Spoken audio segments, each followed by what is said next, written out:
Hari ini, pagi ini saya akan bahas tentang setan. Tentang apa saudara? Nah, ngomong sama sebelahnya, kamu bukan setan. Hari ini kita bahas kenapa ada rumah-rumah angker dan tempat-tempat terkutuk yang ada setannya.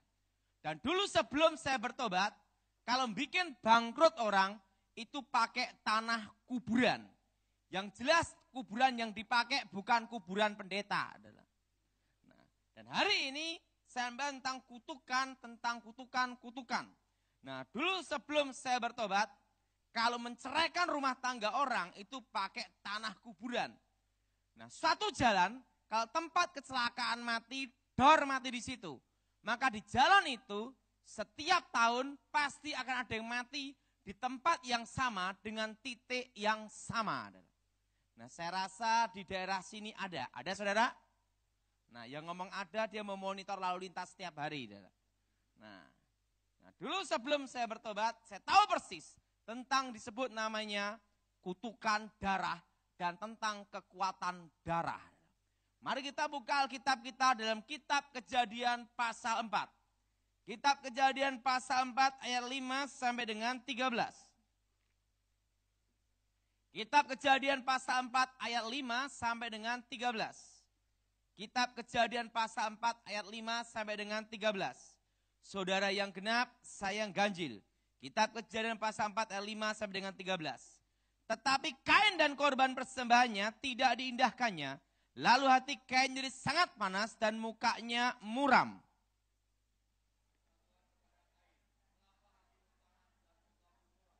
Apakah mukamu tidak akan berseri jika engkau berbuat baik? Tetapi jika engkau tidak berbuat baik, dosa sudah mengintip di depan pintu.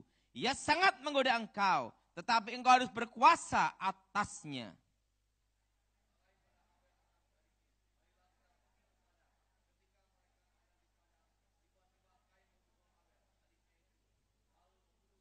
Firman Tuhan kepada Kain, di mana Habil adikmu itu? Jawabnya, aku tidak tahu apakah aku penjaga adikku.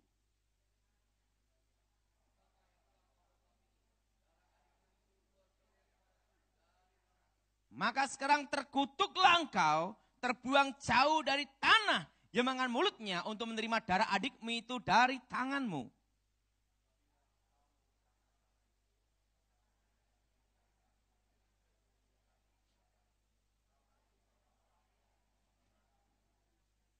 Saudara yang kasih dalam Tuhan, di dalam sejarah umat manusia ada pembunuhan yang paling awal. Pembunuhan yang paling awal adalah pembunuhan Kain membunuh Habil. Kain membunuh apa saudara?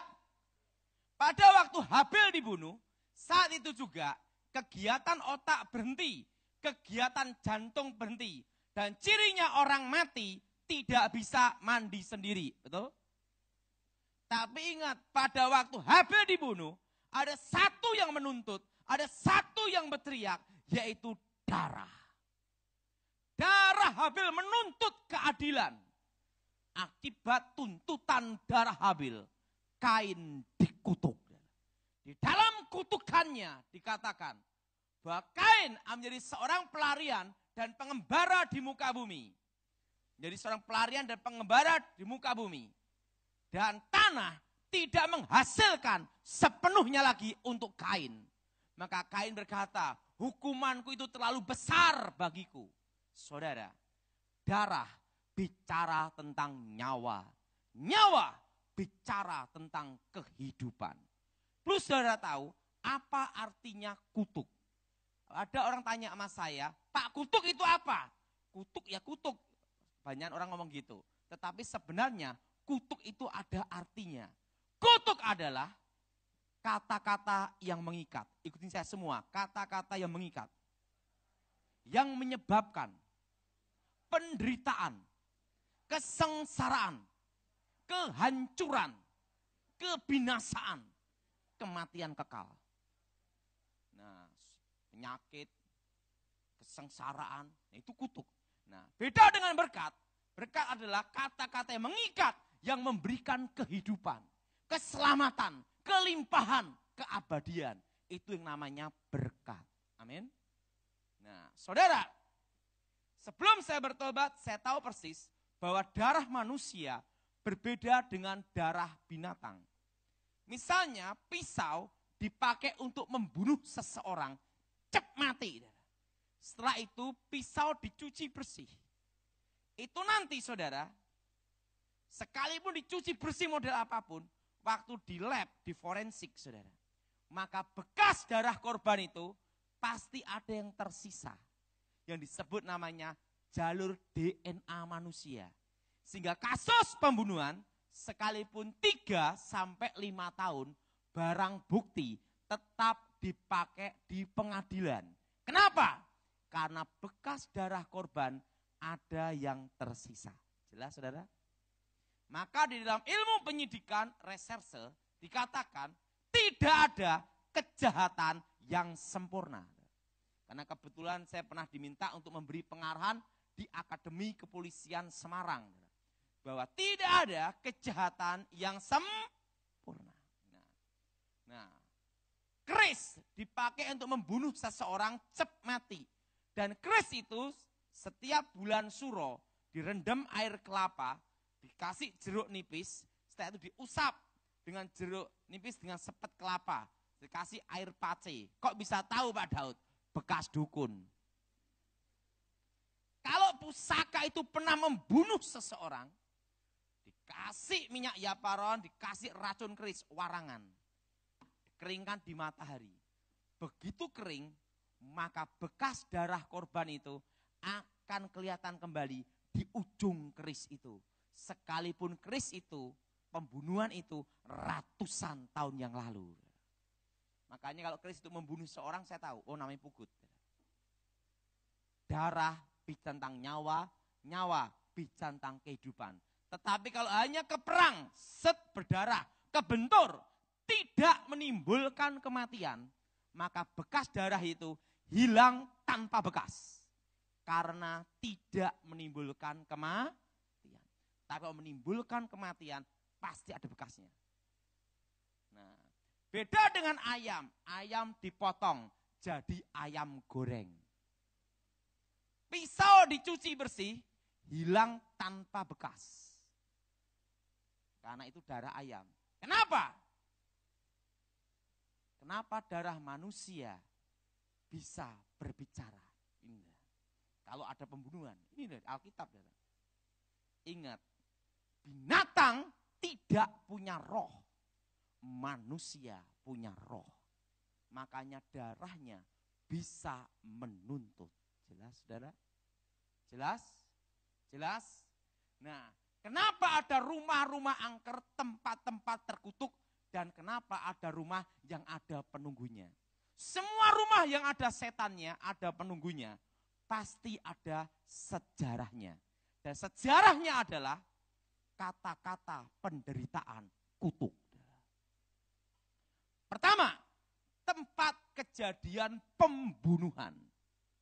Kalau yang dibunuh laki-laki, maka di tempat itu akan sering muncul roh laki-laki. Kalau yang dibunuh perempuan, maka di situ sering muncul roh perempuan. Tapi ingat, kalau yang dibunuh bencong, akan muncul roh lain. Mau kemana mas? Apakah itu arwah orang mati? Bukan. Hubungan antara orang mati dan orang hidup itu putus. Nanti lain waktu saya akan bahas. Kalau kita mati dalam Tuhan, detik itu juga kita ada di Firdaus. Untuk menunggu hari pembagian mahkota, memerintah bersama Tuhan. Tapi kalau yang mati bunuh diri dan tidak dalam Tuhan, itu langsung ke dunia orang mati. Terpisah di antara orang hidup untuk menunggu hari penghakiman. Hubungan antara orang mati dan orang hidup itu terputus. Nah, tidak ada 7 harian, 40 harian cari mie ayam, siomay, bakpao. Itu tidak ada. Nah, tetapi ingat, waktu kejadian pembunuhan itu, disitulah ada namanya kutuk. Apa itu kutuk? Kata-kata penderitaan. Orang kalau dibunuh sebelum mati, pasti menderita. Betul? Nah, dari kata-kata penderitaan itulah kutuk.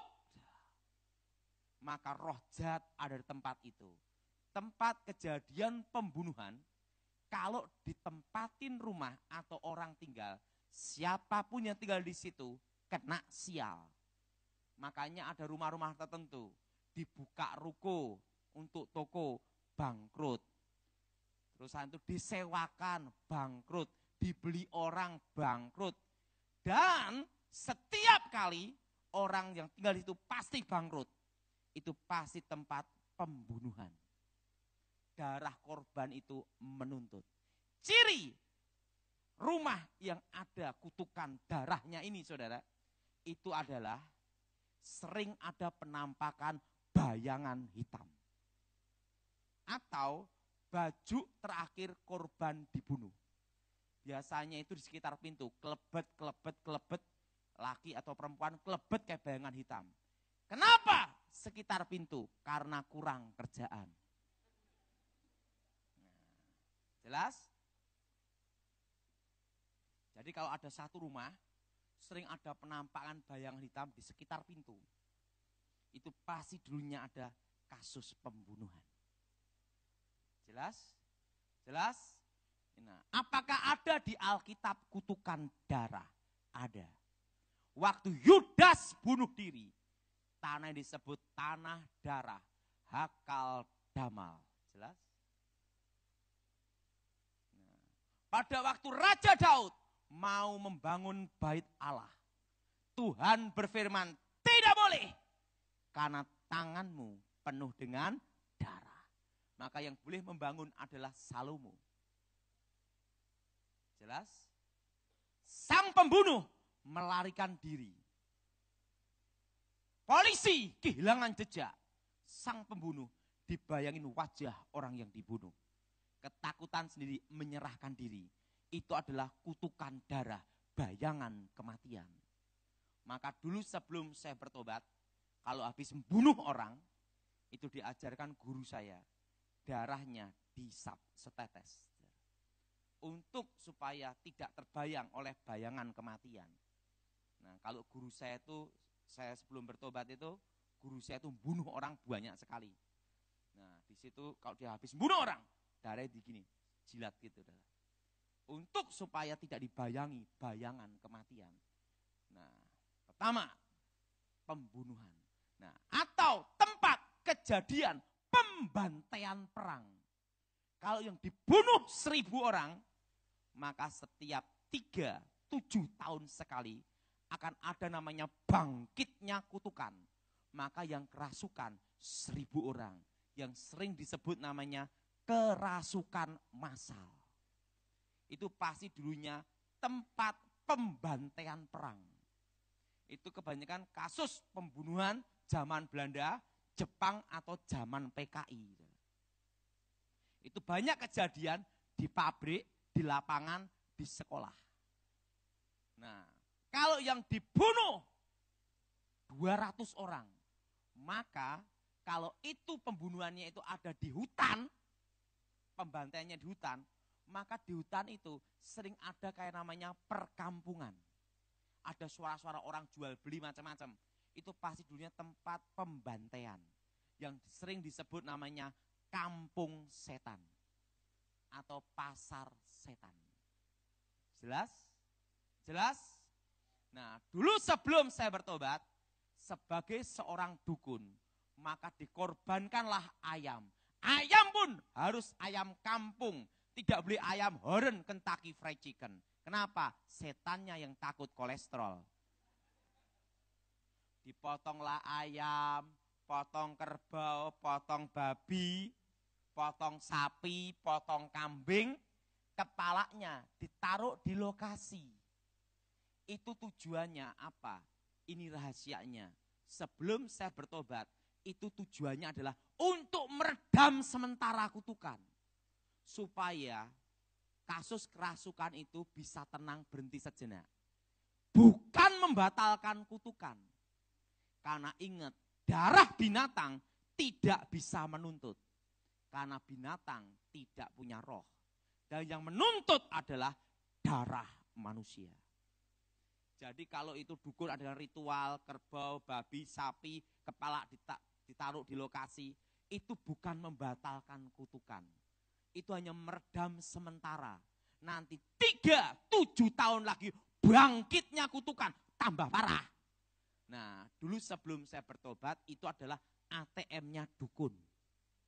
Setiap 3-7 tahun sekali, pasti diundang lagi. Ritual, dapat order lagi. Nah, tetapi saya tahu tidak bisa membatalkan kutukan. Jelas? Itu nanti keadaan tambah parah. Setiap 7 tahun sekali, kerasukannya tambah parah, tambah parah, tambah parah. Nah, kalau sebelum bertobat sebagai dukun, order gitu. Nah, tapi kita tahu itu enggak bisa batalin. Jelas? Jelas? Nah, saya pernah nanganin satu kasus rumah di Pondok Indah. Ada rumah Pondok Indah, jalan strategis, bagus. Setiap kali orang mau beli, ngasih uang DP, porsekot, uang muka. Mau ke notaris, pasti batal. Sampai yang punya rumah, dapat banyak uang muka.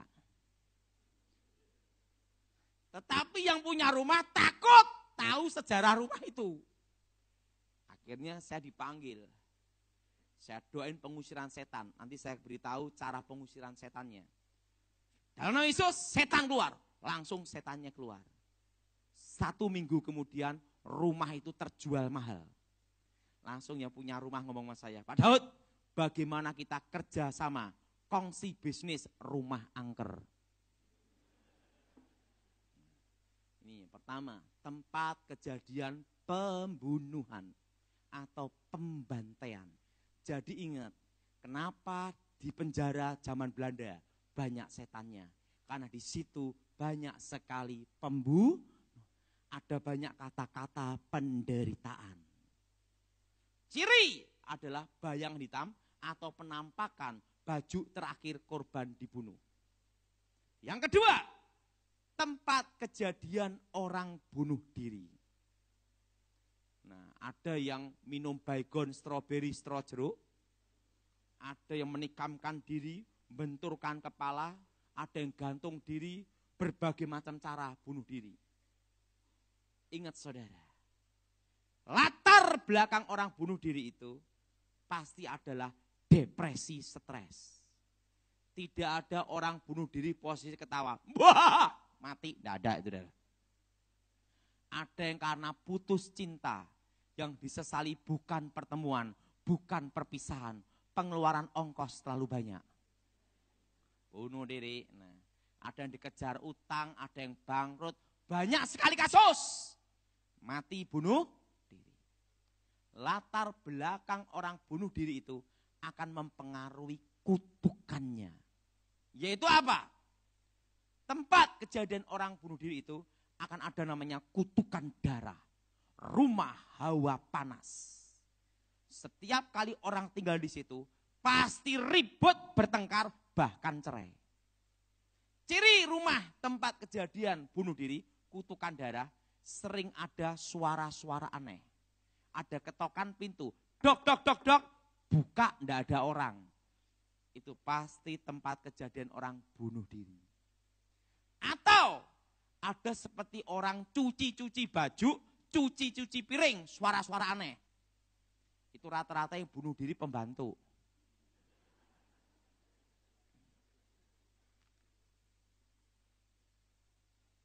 Nah, itu cirinya, tempat kejadian orang bunuh diri.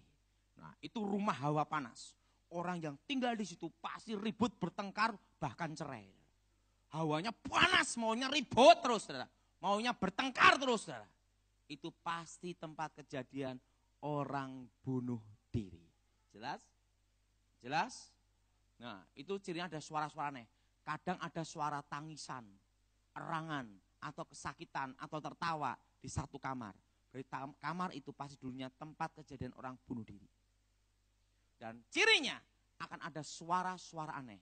Tapi kalau di ruang tamu, kayak ada orang ngobrol-ngobrol, nah itu rata-rata yang bunuh diri satu keluarga. Nah, disitulah yang disebut namanya kutukan darah. Kata-kata penderitaan. ikutin saya semua, kata-kata penderitaan. Ini disebut namanya kutuk. Kata-kata yang mengikat. Jelas? Jelas? Yang kedua, tempat kejadian orang bunuh diri. Saya pernah nanganin satu kasus. Itu di Jawa Tengah. Ada seorang pemuda, dia baru menikah. Buka showroom sepeda motor, bangkrut. Dan setiap hari rumah tangganya bertengkar ribut, setiap hari. Setelah itu buka spare part sepeda motor, bangkrut. Dia buka peternakan babi, bangkrut kayak babi. Waktu yang ketiga, tiba-tiba di kamarnya itu kerasukan. Pada waktu kerasukan, itu telanjang, lari-lari di kampung, di lapangan. Saya dipanggil, karena keluarganya kan malu dan bingung, lari-lari di lapangan. Saya dipanggil, saya doakan, keluar! Langsung setannya keluar. Langsung pemuda ini pakai sarung gini, Pak, banyak yang lihat saya enggak? Wah, sekampung. Lari-lari ya di kampung. Nah, saya tanya, mana tempat kamu kerasukan? Di lokasi ini, Pak. Ini pasti dulunya ada darah yang menetes. Betul, Pak. Ada orang dibunuh, setelah itu bunuh diri. Kutukan darah. Ikutin saya semua, kutukan darah. Darah yang menuntut. Jelas, saudara? Yang ketiga, tempat kejadian kecelakaan mati itu ada namanya roh maut. Ikutin saya semua, roh maut.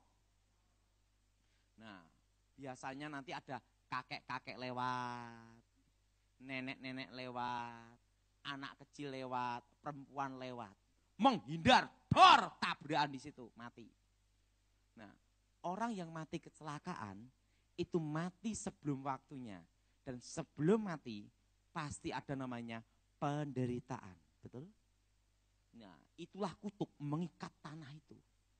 Maka kejadian tempat kecelakaan mati atau tempat kejadian orang mati tenggelam. Di sungai, di laut, itu pasti di lokasi yang sama, titik yang sama. Pasti ada yang tenggelam di situ. Kalau itu kecelakaan mati, pasti ada mati kecelakaan di tempat yang sama, titik yang sama. Kalau itu di laut atau sungai, nanti ada kayak orang minta tolong gini-gini, nah dia mau nolong, masuk sungai atau masuk laut, tenggelam mati. Itu namanya roh maut. Nah, kalau itu jalan, itu saudara itu kayak ada orang lewat, kelebet, orang lewat, kelebet, menghindar, dor, tabrakan mati. Itu namanya roh maut. Nah, saudara, dan kebanyakan ini, saudara, sopir kalau lewat daerah situ, itu diklakson, dibel dulu, tin, tin, baru lewat. Setan tidak takut klakson. Itu enggak ada pengaruhnya. Itu sugesti, jelas? Nah, saya pernah diminta di daerah sekitar Tawangmangu, Karanganyar, dekat kota Solo. Nah, saya kan rumahnya di Solo. Nah, itu di situ saudara ada satu kasus. Dulunya ada orang kecelakaan mati kepala pecah. Nah, setelah itu setiap tahun berapa bulan sekali pasti ada mati kecelakaan di situ. Di tempat yang sama, titik yang sama. Nah, karena sering banyak kecelakaan mati di situ, kanit lakanya bingung. Nah, ditulis, hati-hati rawan kecelakaan. Pagi dipasang, saudara. Malam, maduar tabrakan, orangnya mati tertancap dia apa? Hati-hati gitu. Itu kejadian itu, saudara. Nah, akhirnya polisinya gimana caranya? Dibikinlah lampu terang Karena mungkin ini karena gelap, dikasih lampu terang. Di situ ada polisi yang berdiri jaga gini, saudara, untuk penjagaan. Saudara. Nah, yang jaga kecapean, pergi. Tidak sampai 1 jam, duar, mati kecelakaan tempat bekas polisi berdiri. Langsung polisi berdiri berkata apa? Untung aku tidak berdiri terus di situ. Saudara. Nah, itu kejadian di daerah Karanganyar. Itu kalau tempatnya terkenal. Saudara, itu. Nah, di situ ada namanya roh maut. Apa saudara? Roh apa saudara? Roh maut. Saya pernah nanganin satu kasus ada di daerah Jawa Tengah juga, saya masih ingat. Itu malah depan gereja. Gerejanya ini tidak percaya bahasa roh. Tidak percaya mujizat. Jadi kalau ada orang yang berbahasa roh diledek, sikira bara-bara sandal jepit gitu. Pokoknya tidak percaya mujizat, tidak percaya bahasa roh. Nah, dulunya pernah ada kejadian zaman dulu, pendeta mati bunuh diri di situ. Dan depan gereja itu ada tempat namanya kecelakaan mati. Setiap bulan habis kebaktian pasti ada yang mati kecelakaan di situ. Dan yang kebaktian di gereja itu, waktu di dalam gereja ketemu Tuhan. Haleluya, haleluya. Keluar ke belakang ke toilet ketemu setan. Wah, gereja ini bingung. Pendetanya sama majelis rapat untuk membahas satu, setan yang ada di toilet. Wah, rapat pendeta ini sama majelis-majelis. Akhirnya saya dipanggil datang. Saya datang, saya ngomong sama mereka, kalian percaya enggak mujizat masih ada? Kalian percaya enggak setan itu ada? Percaya Pak, bukti ini ganggu kami. Kalian percaya setan itu ada? Mosok kalian percaya Tuhan pensiun, betul? Nah, ingat kalau setan itu ada, berarti Tuhan masih bekerja. Yesus dari dulu sekarang selamanya tidak berubah. Akhirnya waktu itu saya diminta, bagaimana cara ngusirnya? Saya ajarin. Setelah ajarin, keluar dalam Yesus gitu ya. Nah, siapa yang ngusir Pak Daud? Ya kalian sendiri. Saya hanya ngajarin. Itu tengah malam mereka teriak, ya dalam nama Yesus setan keluar. Keras-keras ya. Kenapa? Mereka ketakutan. Itu setannya keluar, baru setelah itu tidak ada kerasukan sampai sekarang.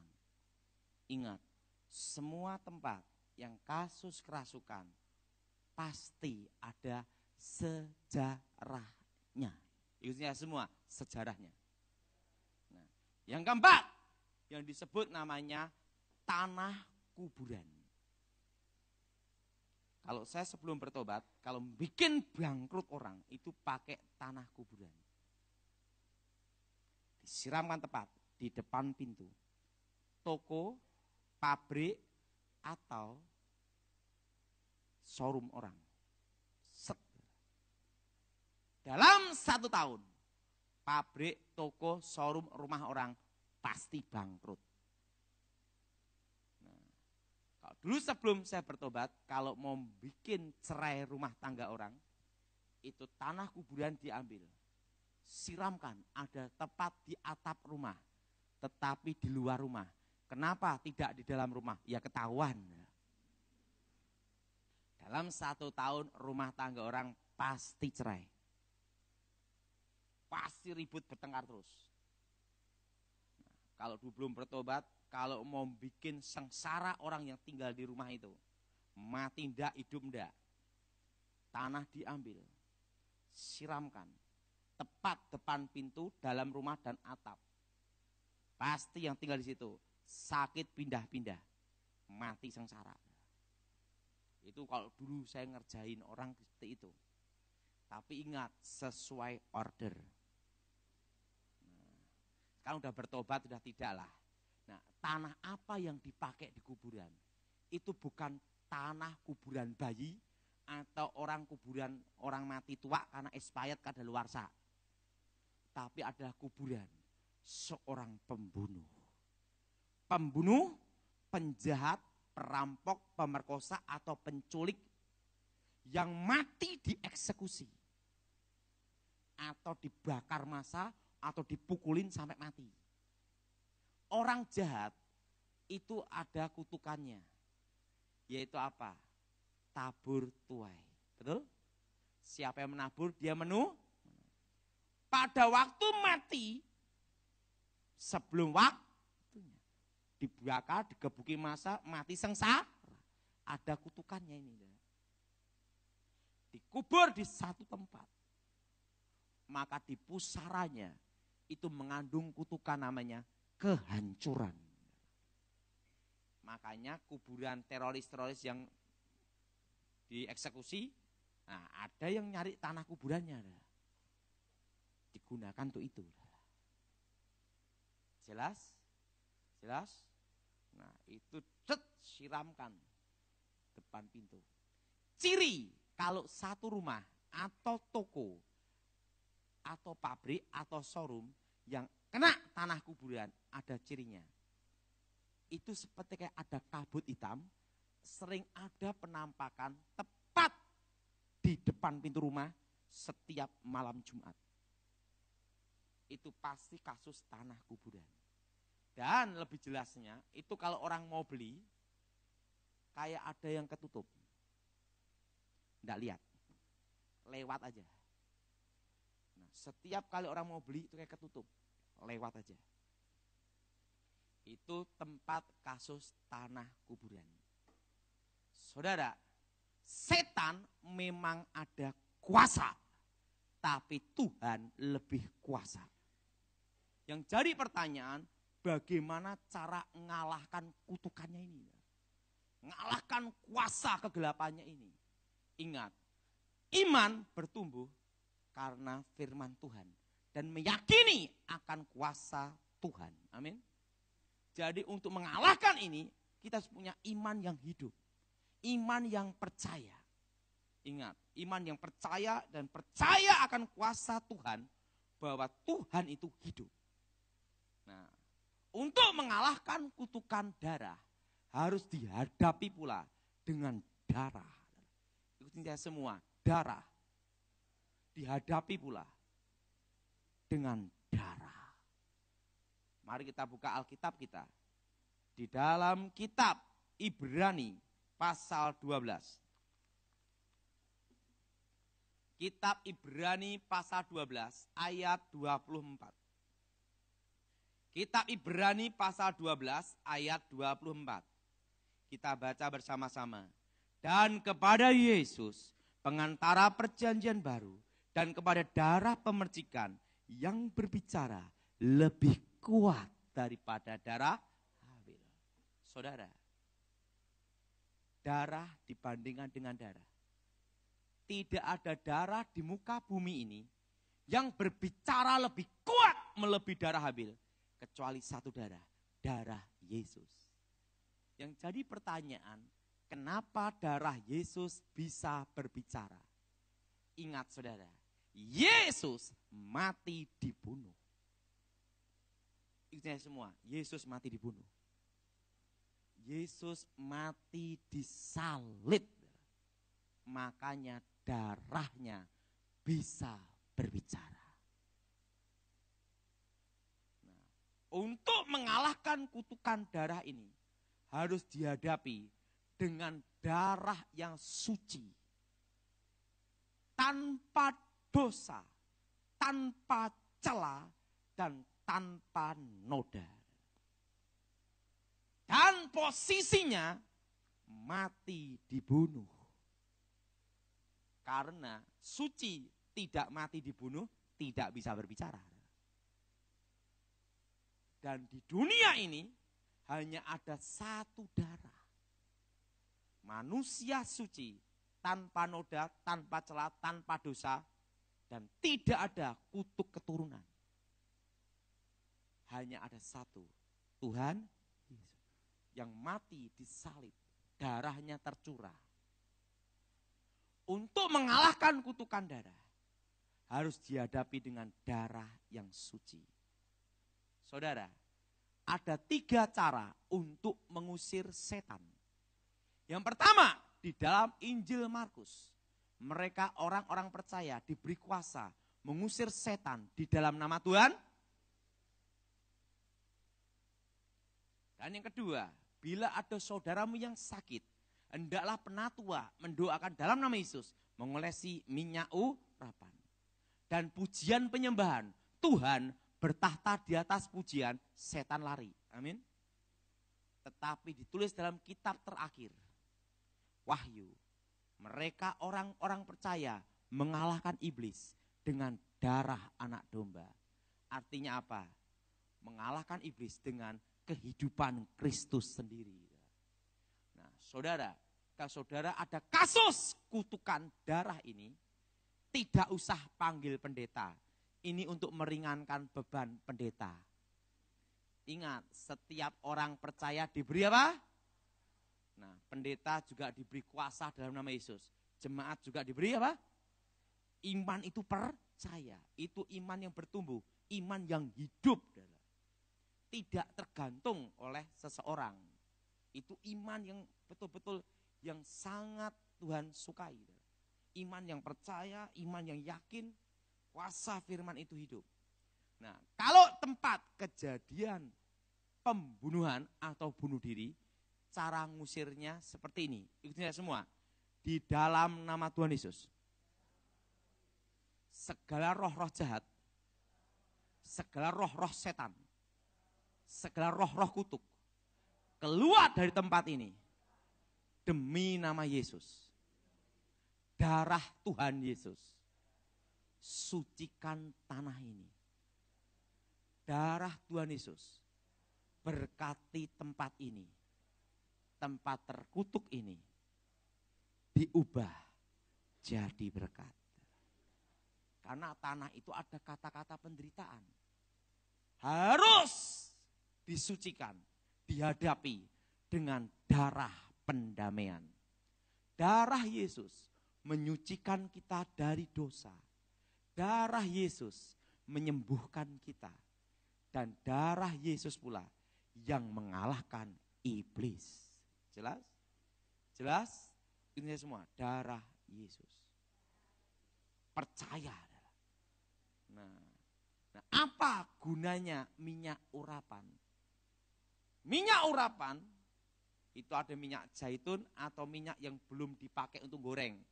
Masih baru. Cara doa untuk minyak urapan seperti ini.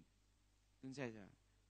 Darah Yesus, sucikan minyak ini menjadi minyak yang kudus, urapan yang kudus, benteng yang kudus, urapi dengan Roh Kudus, menjadi tanda benteng maha kuasa. Demi nama Yesus, berkati minyak ini. Itu diolesin setiap pintu. Supaya apa? Tidak balik lagi. Jelas? Pak, apakah minyak urapan itu harus setiap hari? Nanti yang suka pabrik minyak. Dari iman kembali ke iman. Ini saya semua. Dari iman kembali ke iman. Cukup sekali tapi percaya. Itu iman yang hidup. Amin. Percaya. Ada yang doa puasa, enggak apa-apa. Itu bagus. Nah, kalau menghadapi roh maut. Roh maut. Nah, ikutinnya semua. Itu harus di lokasi. Itu kebanyakan ada di pinggir jalan. Setelah itu tempat kecelakaan mati, kecelakaan mesin, pabrik. Makanya kalau mesin itu terjadi kecelakaan mati di mesin itu, maka mesin itu pasti akan ada namanya penampakan roh. Selain penampakan roh, pasti akan ada yang kecelakaan mati di situ lagi. Nah, itu doanya ini semua. Darah Yesus hancurkan roh maut. Darah Yesus hancurkan roh kutuk. Segala roh maut, bayangan kematian, segala kutuk kami usir keluar dalam nama Yesus. Darah Yesus sucikan tempat ini. Darah Yesus, sucikan lokasi ini, tempat terkutuk ini, diubah menjadi berkat. Amin. Amin. Amin. Darah Yesus. Nah, yang keempat, kalau menghadapi tanah kuburan, beda lagi. Semua berkat, semua masa depan, semua rezeki, semua hoki, pasti ada jalannya. Buktinya orang buka toko, buka pabrik, pasti di pinggir jalan dan ada jalan. Betul? Tidak ada orang buka pabrik di puncak gunung, buka toko di puncak gunung, tidak ada jalan. Siapa yang beli, bagaimana ngirimnya. Betul? Nah, kalau tanah kuburan itu menutup jalan berkat. Menutup namanya masa depan. Karena bicara tentang hoki, berkat, rezeki itu masa depan. Dan ditutup pateni sandang pangan itu menutup masa depan. Nah, itu semua. Darah Yesus buka jalan berkat tempat ini. Darah Yesus buka jalan masa depan tempat ini. Darah Yesus buka jalan keberuntungan tempat ini. Di dalam nama Yesus, segala roh-roh jahat, roh-roh setan, roh-roh kutuk, roh-roh gelap keluar dalam nama Yesus. Ingat, harus diucapkan. Karena iman itu timbul dari pendengaran firman Tuhan. Dengan hati percaya, dibenarkan, mulut mengaku, Islam harus diucapkan. Makanya kalau mengusir setan harus diucapkan. Tidak boleh gini. Kenapa? Setannya bingung, saya suruh ngapain? Jelas? Jelas? Nah, ingat itu. Nah, ada seorang ibu itu konseling sama saya di Jawa Barat. Ibu ini ada kasus, lawan bisnisnya itu suka sekali ke dukun-dukun, minta setan-setan. Untuk bikin bangkrut ibu ini karena tokonya bersebelahan. Tetapi ibu ini laris terus. Kenapa? Ibu itu selalu setiap hari saya ajarkan doa darah Yesus buka masa depan. Darah Yesus buka jalan keberuntungan. Darah Yesus buka jalan hoki. Supaya tidak bisa ditutup segala unsur ismu, gaib dan mistik. Karena kalau kita punya toko atau pabrik, sebelah toko kita, sebelah pabrik kita, itu main kuasa gelap, itu nanti rezeki sekitar toko itu akan diambil semua. Semua sepi, dia yang rame. Itu cirinya. Nah, untuk mengalahkan itu ada, saudara. Yaitu dengan darah Yesus. Nah, waktu itu saudara, ibu ini setiap pagi kalau mau buka toko, doa dulu. Darah Yesus buka masa depan. Darah Yesus buka jalan berkat. Darah Yesus buka keberuntungan. Dan setiap hari dia nyanyi lagu, darahmu Yesus sucikan daku. Darahmu Yesus bebaskanku. Dia nyanyi lagu itu seperti lagu wajib PNS kalau hari Senin. Tapi ini setiap pagi dia doa. Nah, karena dibikin bangkrut, tidak bisa bangkrut-bangkrut, lawan bisnisnya ambil tanah kuburan. Kenapa? Karena ibu ini tahu dia punya mata-mata juga. Waktu jam 6 sore, ibu ini doa di dalam tokonya, ditutup tokonya, dia ngintip lawan bisnisnya nyiram tanah kuburan. Apa yang terjadi? Toko ibu itu tambah lari sekali malahan. Lawan bisnisnya bingung. Dikasih tanah kuburan kok malah laris. Diambil tanah yang sama, kuburan yang sama. Disiram di tokonya sendiri. 1 minggu bangkrut. Nah, kenapa? Karena di rumah ibu yang Kristen ini ada darah yang berbicara. Yaitu apa? Darah Yesus. Amin. Tahu enggak saudara? Saya saat ini bisnis apa? Rumah angker. Tanah angker. suatu kali, ini sebelum saya akhiri ya. Waktu itu saya ketemu Pak Jokowi. Kebetulan saya ini satu kampung, tetangga rumah. Nah, saya orang Solo, asli Solo. Wong Solo.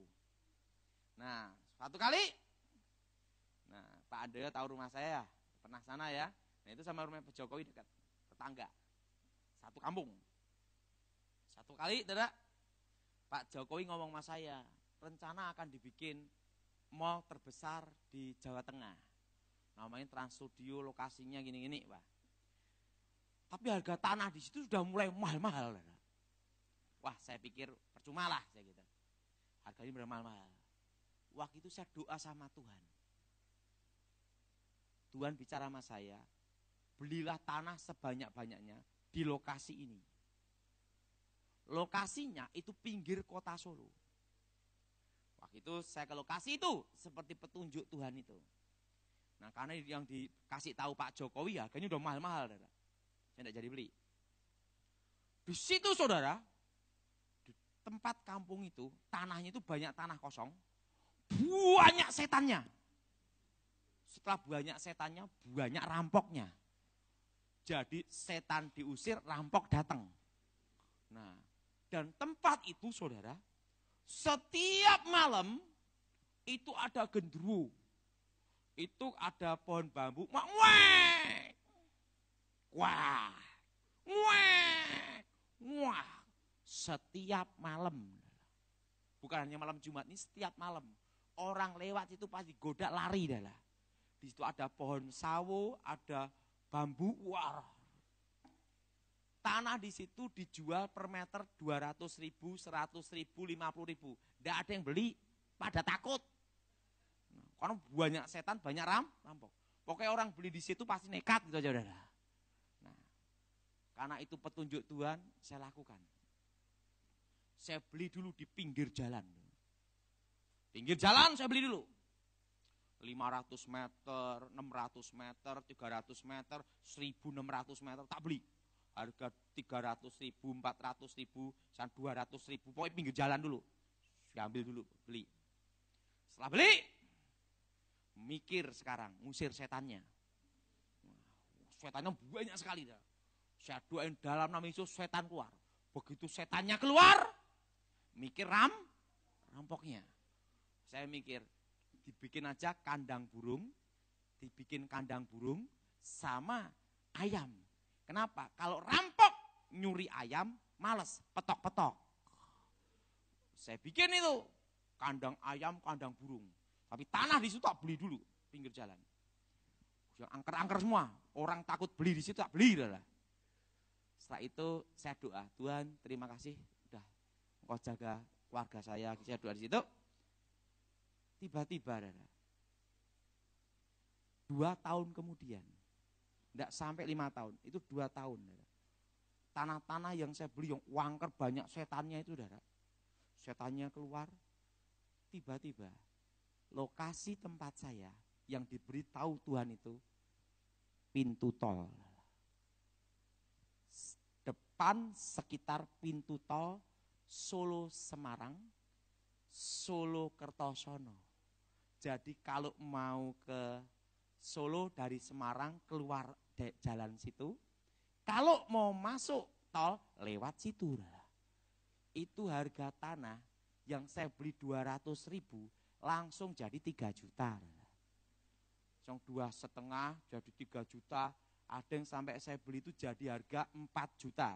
Waktu itu diminta sama minimarket, karena saya tidak saya jual. Jadi itu uang rumah, tanah setan-setan tak beli semua. Nah, setelah setannya keluar, ada yang mau beli tanah saya, ada minimarket. Pak harganya berapa? Per meter 4 juta. Lu kok mahal sekali Pak, dulunya beli murah. Harga setannya keluar lebih mahal.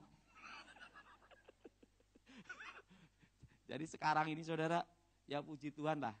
Saya mulai bisnis tanah yang banyak setannya itu, saya mulai sejak tahun 98. Saya ada 30 sertifikat. Bekas tanah angker semua. Terusan waktu itu saya ditanya, Pak Daud, Jadi sekarang teman-teman saya di Solo ngejak saya kongsi. Di mana ada rumah angker, di situ dibeli. Setelah itu dijual lagi lebih untung. Dia ngomong gini, bagaimana, enak enggak Pak Daud? Bisnis apa yang bisa untung 100% dalam 1 tahun? Ya rumah angker. Saya beli tanah 300.000. Banyak setannya. Usir keluar. Enggak sampai 3 bulan, sertifikat belum jadi. Sudah ditawar 1 juta. Bisnis apa yang bisa untung 200%? Kecuali rumah. Jadi sekarang saya fokus itu. Nah, mari kita bangkit berdiri saat ini. Haleluya. Bapa di surga, dikuduskan namamu, datang kerajaan menjadi kehendak-mu. Berkati firman-Mu, berkati kami semua ya Tuhan. Darah Yesus sucikan kami. Darah Yesus benteng kami. Lawat kami semua ya Tuhan. Dan nama-Mu dimuliakan. Kerajaan-Mu datang, kehendak-Mu jadi.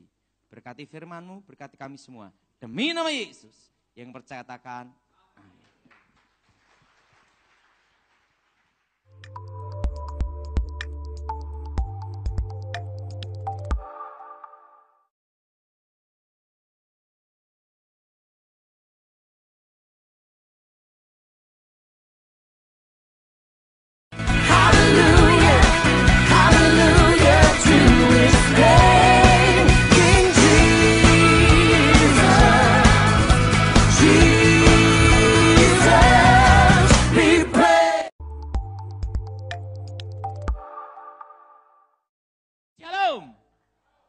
Hari ini, pagi ini saya akan bahas tentang setan. Tentang apa saudara? Nah, ngomong sama sebelahnya, kamu bukan setan. Hari ini kita bahas kenapa ada rumah-rumah angker dan tempat-tempat terkutuk yang ada setannya. Dan dulu sebelum saya bertobat, kalau bikin bangkrut orang, itu pakai tanah kuburan. Yang jelas kuburan yang dipakai bukan kuburan pendeta. Nah, dan hari ini saya bahas tentang kutukan. Nah, dulu sebelum saya bertobat, kalau menceraikan rumah tangga orang itu pakai tanah kuburan. Nah, suatu jalan kalau tempat kecelakaan mati, dor mati di situ. Maka di jalan itu setiap tahun pasti akan ada yang mati di tempat yang sama dengan titik yang sama. Nah, saya rasa di daerah sini ada saudara? Nah, yang ngomong ada dia memonitor lalu lintas setiap hari. Nah, dulu sebelum saya bertobat, saya tahu persis tentang disebut namanya kutukan darah dan tentang kekuatan darah. Mari kita buka Alkitab kita dalam kitab Kejadian pasal 4. Kitab Kejadian pasal 4 ayat 5 sampai dengan 13. Kitab Kejadian pasal 4 ayat 5 sampai dengan 13. Kitab Kejadian pasal 4 ayat 5 sampai dengan 13. Saudara yang genap, saya yang ganjil. Kitab Kejadian pasal 4 ayat 5 sampai dengan 13. Tetapi Kain dan korban persembahannya tidak diindahkannya. Lalu hati Kain jadi sangat panas dan mukanya muram.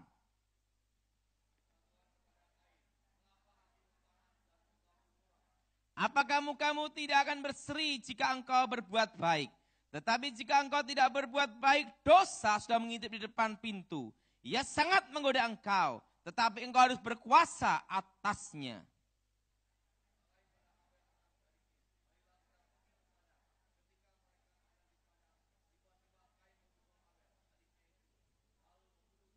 Firman Tuhan kepada Kain, di mana Habil adikmu itu? Jawabnya, aku tidak tahu apakah aku penjaga adikku.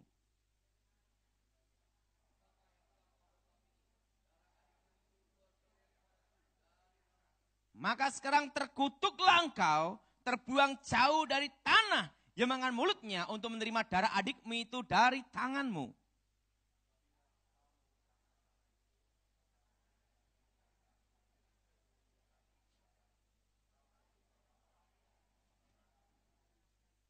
Saudara yang kasih dalam Tuhan, di dalam sejarah umat manusia ada pembunuhan yang paling awal.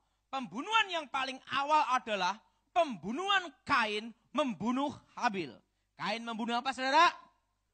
Pada waktu Habil dibunuh, saat itu juga kegiatan otak berhenti, kegiatan jantung berhenti. Dan cirinya orang mati tidak bisa mandi sendiri, betul? Tapi ingat, pada waktu Habil dibunuh, ada satu yang menuntut, ada satu yang berteriak, yaitu darah. Darah Habil menuntut keadilan. Akibat tuntutan darah Habil, Kain dikutuk. Di dalam kutukannya dikatakan bahwa Kain menjadi seorang pelarian dan pengembara di muka bumi. Jadi seorang pelarian dan pengembara di muka bumi. Dan tanah tidak menghasilkan sepenuhnya lagi untuk Kain. Maka Kain berkata, hukumanku itu terlalu besar bagiku. Saudara, darah bicara tentang nyawa. Nyawa bicara tentang kehidupan.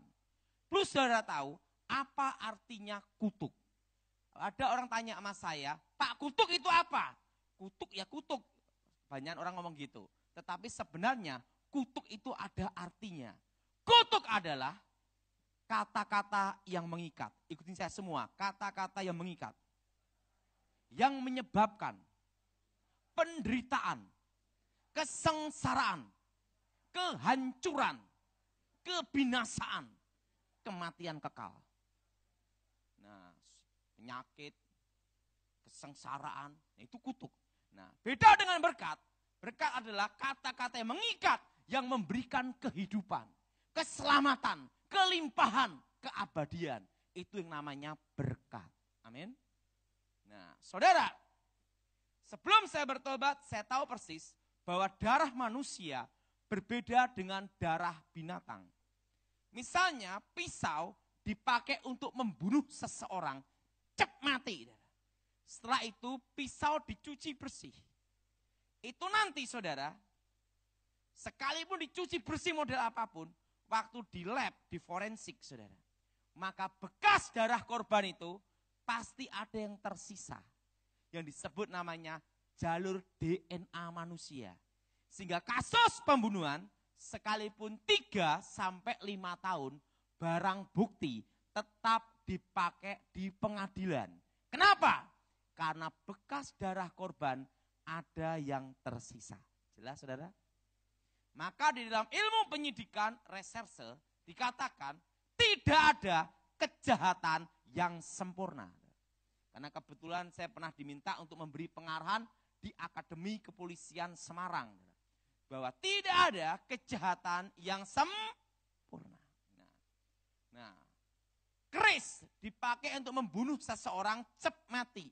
Dan keris itu setiap bulan suro direndam air kelapa, dikasih jeruk nipis, setelah itu diusap dengan jeruk nipis dengan sepet kelapa, dikasih air pace. Kok bisa tahu Pak Daud? Bekas dukun. Kalau pusaka itu pernah membunuh seseorang, dikasih minyak yaparon, dikasih racun keris, warangan. Dikeringkan di matahari. Begitu kering, maka bekas darah korban itu akan kelihatan kembali di ujung keris itu. Sekalipun keris itu, pembunuhan itu ratusan tahun yang lalu.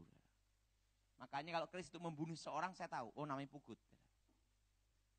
Darah bicara tentang nyawa, nyawa bicara tentang kehidupan.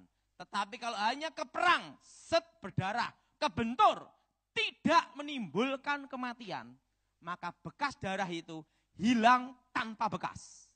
Karena tidak menimbulkan kematian. Tapi kalau menimbulkan kematian, pasti ada bekasnya. Nah, beda dengan ayam. Ayam dipotong jadi ayam goreng. Pisau dicuci bersih, hilang tanpa bekas. Karena itu darah ayam. Kenapa? Kenapa darah manusia bisa berbicara? Ini. Kalau ada pembunuhan, ini dari Alkitab. Ingat, binatang tidak punya roh. Manusia punya roh. Makanya darahnya bisa menuntut. Jelas, saudara? Jelas?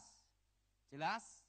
Nah, Kenapa ada rumah-rumah angker, tempat-tempat terkutuk, dan kenapa ada rumah yang ada penunggunya? Semua rumah yang ada setannya, ada penunggunya, pasti ada sejarahnya. Dan sejarahnya adalah kata-kata penderitaan kutuk. Pertama, tempat kejadian pembunuhan. Kalau yang dibunuh laki-laki, maka di tempat itu akan sering muncul roh laki-laki. Kalau yang dibunuh perempuan, maka di situ sering muncul roh perempuan. Tapi ingat, kalau yang dibunuh bencong,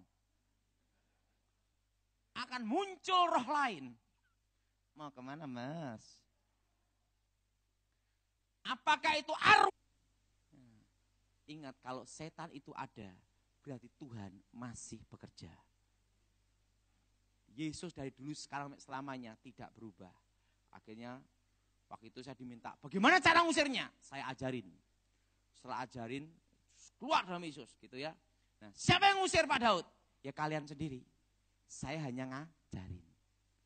Itu tengah malam mereka teriak, ya dalam nama Yesus setan keluar. Keras-keras ya. Kenapa? Mereka ketakutan. Itu setannya keluar. Baru setelah itu tidak ada kerasukan sampai sekarang. Ingat, semua tempat yang kasus kerasukan pasti ada sejarahnya. Intinya semua sejarahnya. Nah, yang keempat, yang disebut namanya tanah kuburan. Kalau saya sebelum bertobat, kalau bikin bangkrut orang, itu pakai tanah kuburan. Disiramkan tepat di depan pintu toko, pabrik, atau showroom orang. Dalam 1 tahun, pabrik, toko, showroom, rumah orang pasti bangkrut. Nah, kalau dulu sebelum saya bertobat, kalau mau bikin cerai rumah tangga orang, itu tanah kuburan diambil. Siramkan, ada tepat di atap rumah, tetapi di luar rumah. Kenapa tidak di dalam rumah? Ya ketahuan. Dalam 1 tahun rumah tangga orang pasti cerai. Pasti ribut bertengkar terus. Nah, kalau dulu belum bertobat, kalau mau bikin sengsara orang yang tinggal di rumah itu, mati ndak, hidup ndak, tanah diambil, siramkan. Tepat depan pintu, dalam rumah dan atap.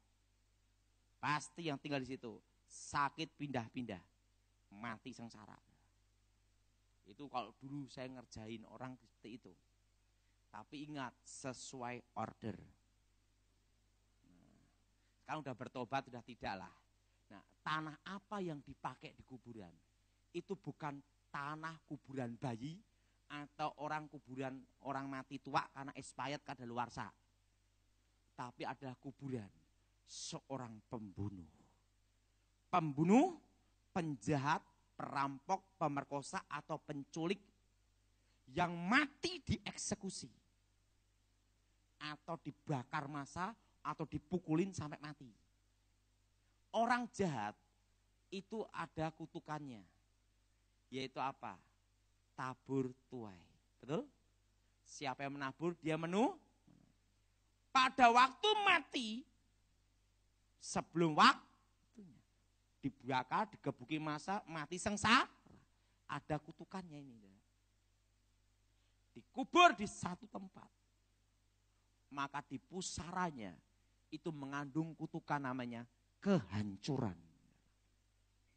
Makanya kuburan teroris-teroris yang dieksekusi, nah ada yang nyari tanah kuburannya. Digunakan untuk itu. Jelas? Jelas? Nah, itu siramkan depan pintu. Ciri kalau satu rumah atau toko atau pabrik atau showroom yang kena tanah kuburan, ada cirinya. Itu seperti kayak ada kabut hitam, sering ada penampakan tepat di depan pintu rumah setiap malam Jumat. Itu pasti kasus tanah kuburan. Dan lebih jelasnya, itu kalau orang mau beli, kayak ada yang ketutup. Nggak lihat, lewat aja. Nah, setiap kali orang mau beli itu kayak ketutup, lewat aja. Itu tempat kasus tanah kuburan. Saudara, setan memang ada kuasa, tapi Tuhan lebih kuasa. Yang jadi pertanyaan, bagaimana cara mengalahkan kutukannya ini? Mengalahkan kuasa kegelapannya ini. Ingat, iman bertumbuh karena firman Tuhan dan meyakini akan kuasa Tuhan. Amin.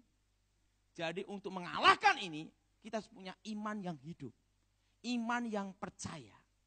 Ingat, iman yang percaya dan percaya akan kuasa Tuhan, bahwa Tuhan itu hidup. Nah, untuk mengalahkan kutukan darah, harus dihadapi pula dengan darah. Ikutin saya semua, darah. Dihadapi pula dengan darah. Mari kita buka Alkitab kita. Di dalam kitab Ibrani pasal 12. Kitab Ibrani pasal 12 ayat 24. Kitab Ibrani pasal 12 ayat 24. Kita baca bersama-sama. Dan kepada Yesus, pengantara perjanjian baru, dan kepada darah pemercikan yang berbicara lebih kuat daripada darah Habel. Saudara, darah dibandingkan dengan darah. Tidak ada darah di muka bumi ini yang berbicara lebih kuat melebihi darah Habel. Kecuali satu darah, darah Yesus. Yang jadi pertanyaan, kenapa darah Yesus bisa berbicara? Ingat saudara, Yesus mati dibunuh. Ingat semua, Yesus mati dibunuh. Yesus mati disalib. Makanya darahnya bisa berbicara. Nah, untuk mengalahkan kutukan darah ini harus dihadapi dengan darah yang suci, tanpa dosa, tanpa celah, dan tanpa noda. Dan posisinya mati dibunuh.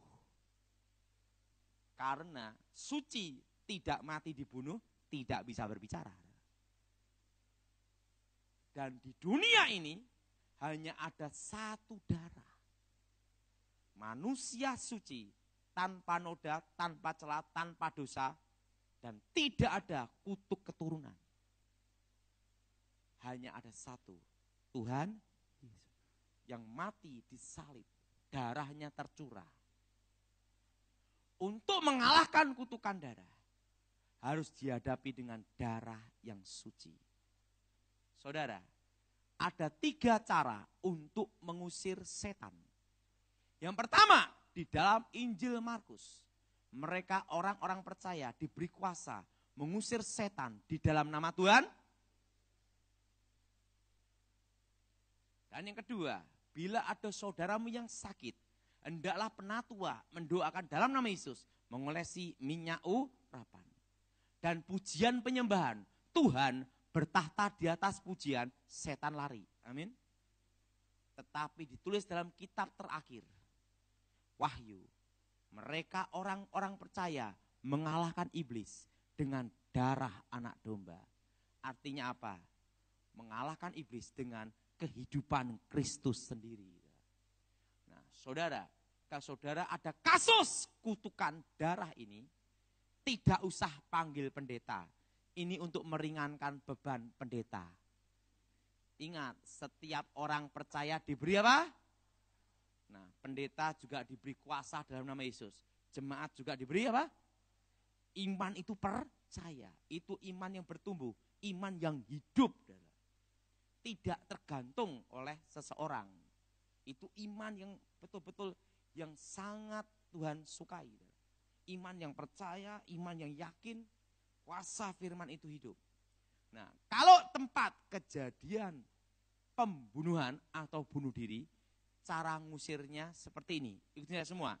Di dalam nama Tuhan, wah orang mati. Bukan. Hubungan antara orang mati dan orang hidup itu putus. Nanti lain waktu saya akan bahas. Kalau kita mati dalam Tuhan, detik itu juga kita ada di Firdaus. Untuk menunggu hari pembagian mahkota, memerintah bersama Tuhan. Tapi kalau yang mati bunuh diri dan tidak dalam Tuhan, itu langsung ke dunia orang mati. Terpisah di antara orang hidup untuk menunggu hari penghakiman. Hubungan antara orang mati dan orang hidup itu terputus. Nah, tidak ada 7 harian, 40 harian cari mie ayam, siomay, bakpao. Itu tidak ada. Nah, tetapi ingat, waktu kejadian pembunuhan itu, disitulah ada namanya kutuk. Apa itu kutuk? Kata-kata penderitaan. Orang kalau dibunuh sebelum mati, pasti menderita. Betul? Nah, dari kata-kata penderitaan itulah kutuk. Maka roh jahat ada di tempat itu. Tempat kejadian pembunuhan, kalau ditempatin rumah atau orang tinggal, siapapun yang tinggal di situ kena sial. Makanya ada rumah-rumah tertentu, dibuka ruko untuk toko, bangkrut. Terusan itu disewakan, bangkrut, dibeli orang, bangkrut. Dan setiap kali orang yang tinggal di situ pasti bangkrut. Itu pasti tempat pembunuhan. Darah korban itu menuntut. Ciri rumah yang ada kutukan darahnya ini, saudara, itu adalah sering ada penampakan bayangan hitam. Atau baju terakhir korban dibunuh. Biasanya itu di sekitar pintu, kelebet, laki atau perempuan, kelebet kayak bayangan hitam. Kenapa sekitar pintu? Karena kurang kerjaan. Jelas? Jadi kalau ada satu rumah, sering ada penampakan bayangan hitam di sekitar pintu. Itu pasti dulunya ada kasus pembunuhan. Jelas? Jelas? Nah, apakah ada di Alkitab kutukan darah? Ada. Waktu Yudas bunuh diri, tanah yang disebut tanah darah, Hakal Damal. Jelas? Nah, pada waktu Raja Daud mau membangun bait Allah, Tuhan berfirman, tidak boleh, karena tanganmu penuh dengan darah. Maka yang boleh membangun adalah Salomo. Jelas? Sang pembunuh melarikan diri. Polisi kehilangan jejak. Sang pembunuh dibayangin wajah orang yang dibunuh. Ketakutan sendiri menyerahkan diri. Itu adalah kutukan darah, bayangan kematian. Maka dulu sebelum saya bertobat, kalau habis membunuh orang, itu diajarkan guru saya, darahnya dihisap setetes. Untuk supaya tidak terbayang oleh bayangan kematian. Nah, kalau guru saya itu, saya sebelum bertobat itu, guru saya itu bunuh orang banyak sekali. Nah, di situ kalau dia habis bunuh orang, darahnya begini, jilat gitu. Untuk supaya tidak dibayangi bayangan kematian. Nah, pertama, pembunuhan. Nah, atau tempat kejadian pembantaian perang. Kalau yang dibunuh 1000 orang, maka setiap 3-7 tahun sekali akan ada namanya bangkitnya kutukan. Maka yang kerasukan 1000 orang, yang sering disebut namanya kerasukan massal. Itu pasti dulunya tempat pembantaian perang. Itu kebanyakan kasus pembunuhan zaman Belanda, Jepang atau zaman PKI. Itu banyak kejadian di pabrik, di lapangan, di sekolah.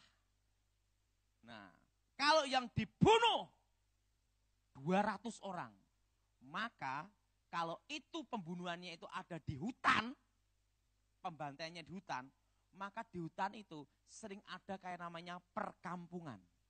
Ada suara-suara orang jual beli macam-macam. Itu pasti dulunya tempat pembantaian. yang sering disebut namanya kampung setan atau pasar setan. Jelas? Jelas? Nah, dulu sebelum saya bertobat, sebagai seorang dukun, maka dikorbankanlah ayam. Ayam pun harus ayam kampung, tidak boleh ayam Horen Kentucky Fried Chicken. Kenapa? Setannya yang takut kolesterol. Dipotonglah ayam, potong kerbau, potong babi, potong sapi, potong kambing, kepalanya ditaruh di lokasi. Itu tujuannya apa? Ini rahasianya. Sebelum saya bertobat, itu tujuannya adalah untuk meredam sementara kutukan. Supaya kasus kerasukan itu bisa tenang berhenti sejenak. Bukan membatalkan kutukan.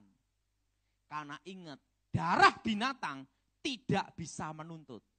Karena binatang tidak punya roh. Dan yang menuntut adalah darah manusia. Jadi kalau itu dukun adalah ritual, kerbau, babi, sapi, kepala ditaruh di lokasi, itu bukan membatalkan kutukan.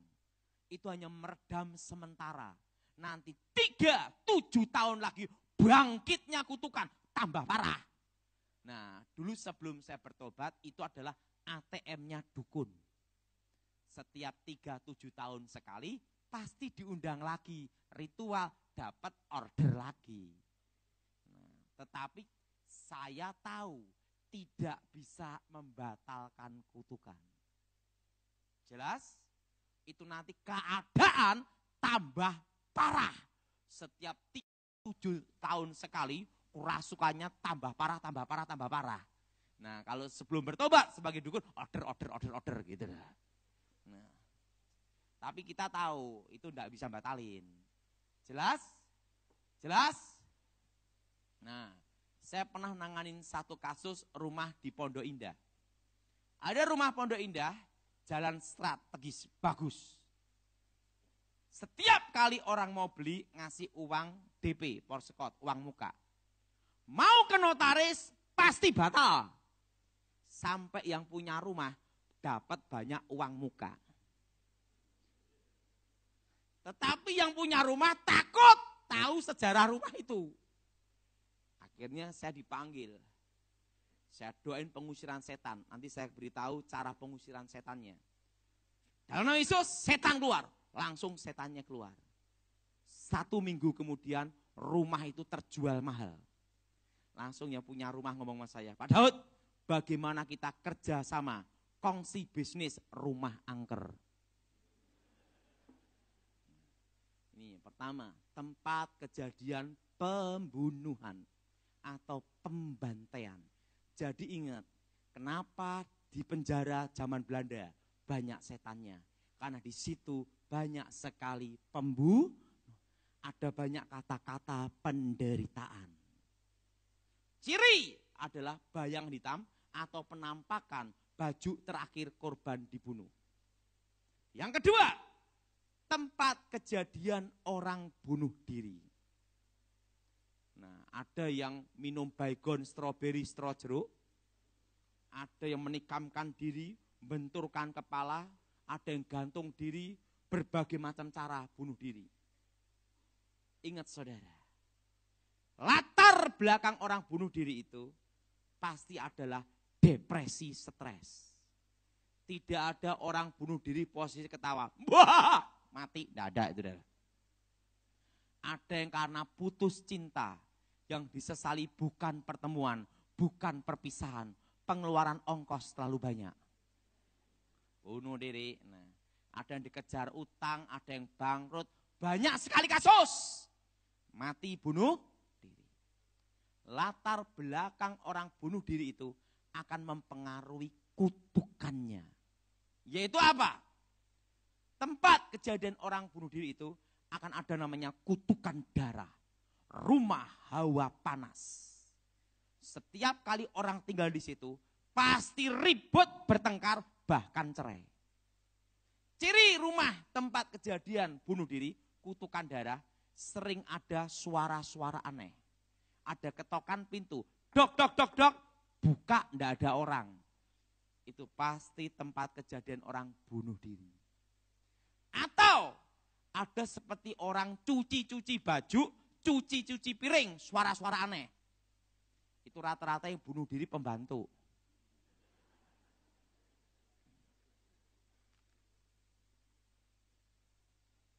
Nah, itu cirinya, tempat kejadian orang bunuh diri.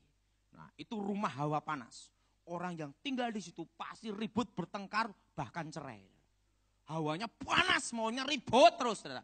Maunya bertengkar terus, saudara. Itu pasti tempat kejadian orang bunuh diri. Jelas? Jelas? Nah, itu cirinya ada suara-suara aneh. Kadang ada suara tangisan, erangan, atau kesakitan, atau tertawa di satu kamar. Berarti kamar itu pasti dulunya tempat kejadian orang bunuh diri. Dan cirinya akan ada suara-suara aneh. Tapi kalau di ruang tamu, kayak ada orang ngobrol-ngobrol, nah itu rata-rata yang bunuh diri satu keluarga. Nah, disitulah yang disebut namanya kutukan darah. Kata-kata penderitaan. Ikutin saya semua, kata-kata penderitaan. Ini yang disebut namanya kutuk. Kata-kata yang mengikat. Jelas? Jelas? Yang kedua, tempat kejadian orang bunuh diri. Saya pernah nanganin satu kasus. Itu di Jawa Tengah. Ada seorang pemuda, dia baru menikah. Buka showroom sepeda motor, bangkrut. Dan setiap hari rumah tangganya bertengkar, ribut, bertengkar, ribut, bertengkar, ribut setiap hari. Setelah itu buka spare part sepeda motor, bangkrut. Yang buka peternakan babi, bangkrut kayak babi. Waktu yang ketiga, tiba-tiba di kamarnya itu kerasukan. Pada waktu kerasukan, itu telanjang, lari-lari di kampung, di lapangan. Saya dipanggil, karena keluarganya kan malu dan bingung, lari-lari di lapangan. Saya dipanggil, saya doakan, keluar! Langsung setannya keluar. Langsung pemuda ini pakai sarung gini, Pak, banyak yang lihat saya enggak? Wah, sekampung. Lari-lari ya di kampung. Nah, saya tanya, mana tempat kamu kerasukan? Di lokasi ini, Pak. Ini pasti dulunya ada darah yang menetes. Betul, Pak. Ada orang dibunuh, setelah itu bunuh diri. Kutukan darah. Ikutin saya semua, kutukan darah. Darah yang menuntut. Jelas, saudara? Yang ketiga, tempat kejadian kecelakaan mati itu ada namanya roh maut. Ikutin saya semua, roh maut. Nah, biasanya nanti ada kakek-kakek lewat, nenek-nenek lewat, anak kecil lewat, perempuan lewat. Menghindar, dor, tabrakan di situ, mati. Nah, orang yang mati kecelakaan itu mati sebelum waktunya. Dan sebelum mati pasti ada namanya penderitaan, betul? Nah, itulah kutuk mengikat tanah itu. Maka kejadian tempat kecelakaan mati atau tempat kejadian orang mati tenggelam di sungai, di laut, itu pasti di lokasi yang sama, titik yang sama, pasti ada yang tenggelam di situ. Kalau itu kecelakaan mati, pasti ada mati kecelakaan di tempat yang sama, titik yang sama. Kalau itu di laut atau sungai, nanti ada kayak orang minta tolong gini-gini, nah dia mau nolong, masuk sungai atau masuk laut, tenggelam mati. Itu namanya roh maut. Nah, kalau itu jalan, itu saudara itu kayak ada orang lewat, kelebet, orang lewat, kelebet, orang lewat, kelebet, menghindar, dor, tabrakan mati. Itu namanya roh maut. Nah, saudara, dan kebanyakan ini, saudara, sopir kalau lewat daerah situ, itu diklakson, dibel dulu, tin, tin, baru lewat. Setan tidak takut klakson. Itu enggak ada pengaruhnya. Itu sugesti, jelas? Nah, saya pernah diminta di daerah sekitar Tawangmangu, Karanganyar, dekat kota Solo. Nah, saya kan rumahnya di Solo. Nah, itu di situ saudara ada satu kasus. Dulunya ada orang kecelakaan mati kepala pecah. Nah, setelah itu setiap tahun berapa bulan sekali pasti ada mati kecelakaan di situ. Di tempat yang sama, titik yang sama. Nah, karena sering banyak kecelakaan mati di situ, kanit lakanya bingung.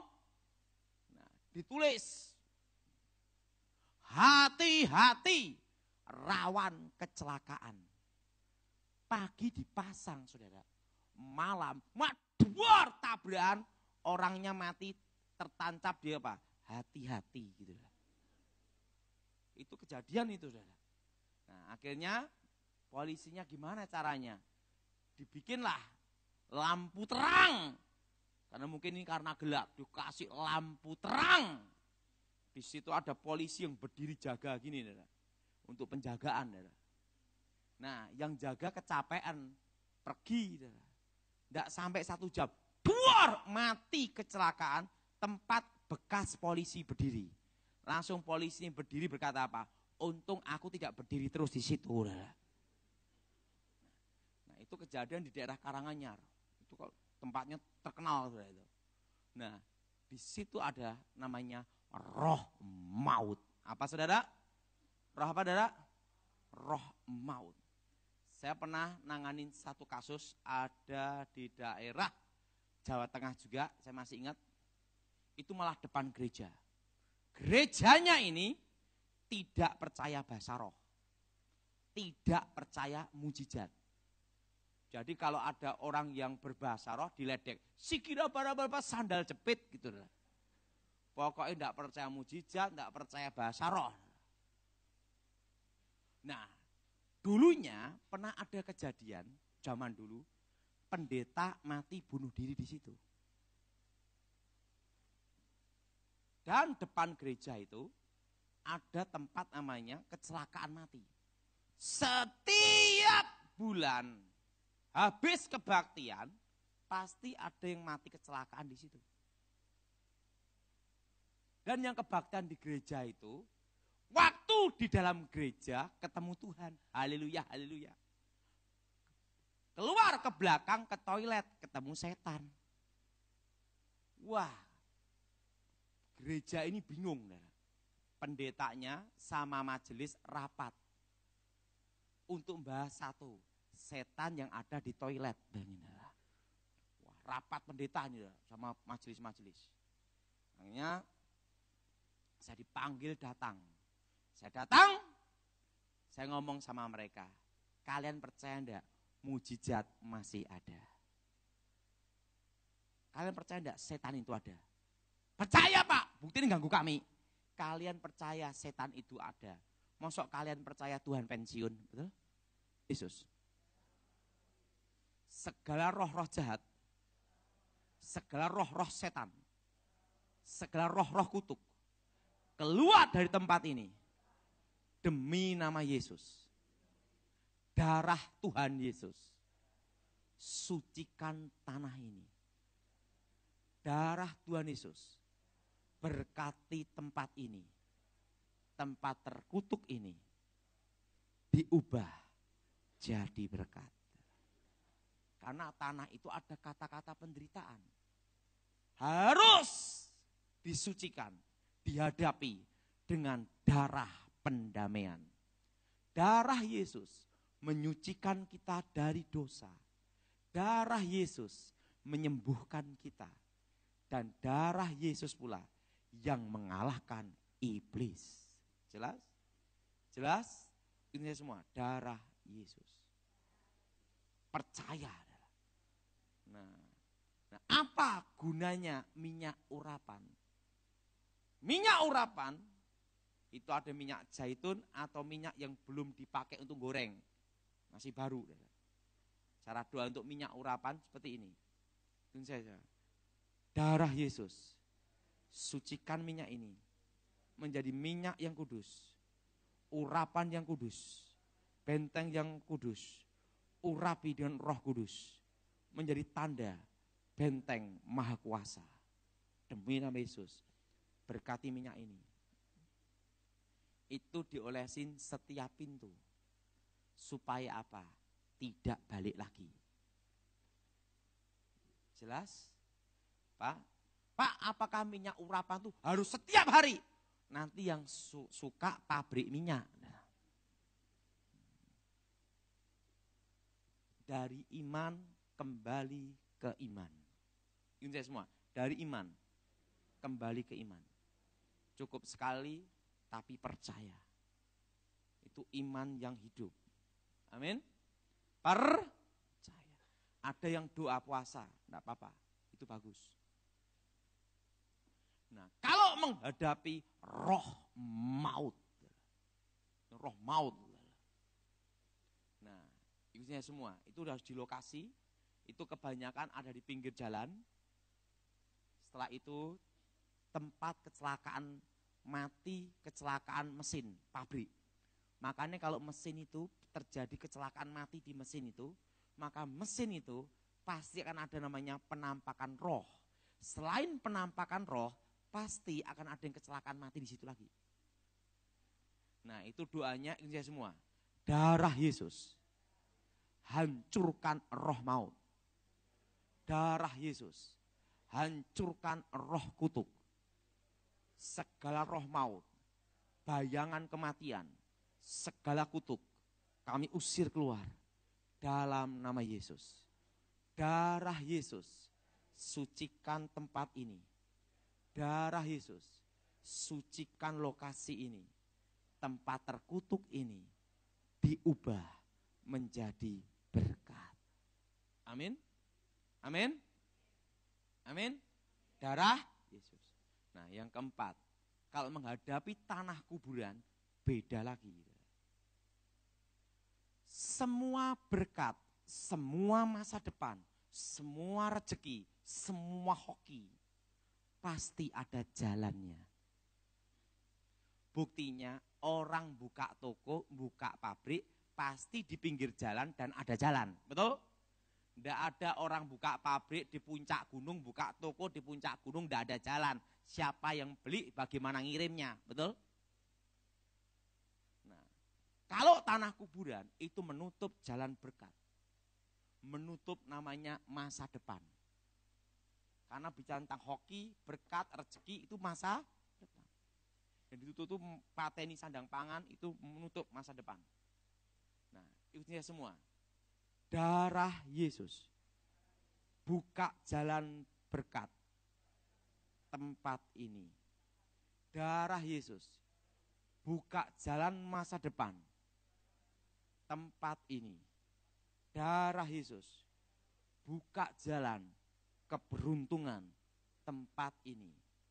Di dalam nama Yesus segala roh-roh jahat, roh-roh setan, roh-roh kutuk, roh-roh gelap keluar dalam nama Yesus. Ingat, harus diucapkan.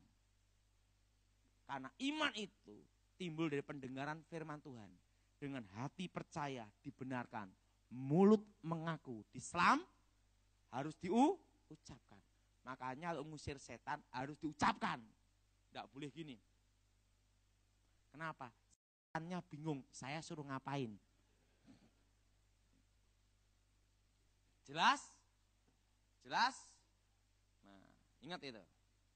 Nah, ada seorang ibu itu konseling sama saya di Jawa Barat. Ibu ini ada kasus, lawan bisnisnya itu suka sekali ke dukun-dukun, minta setan-setan. Untuk bikin bangkrut ibu ini karena tokonya bersebelahan. Tetapi ibu ini laris terus. Kenapa? Ibu itu selalu setiap hari saya ajarkan doa darah Yesus buka masa depan. Darah Yesus buka jalan keberuntungan. Darah Yesus buka jalan hoki. Supaya tidak bisa ditutup segala unsur ismu, gaib dan mistik.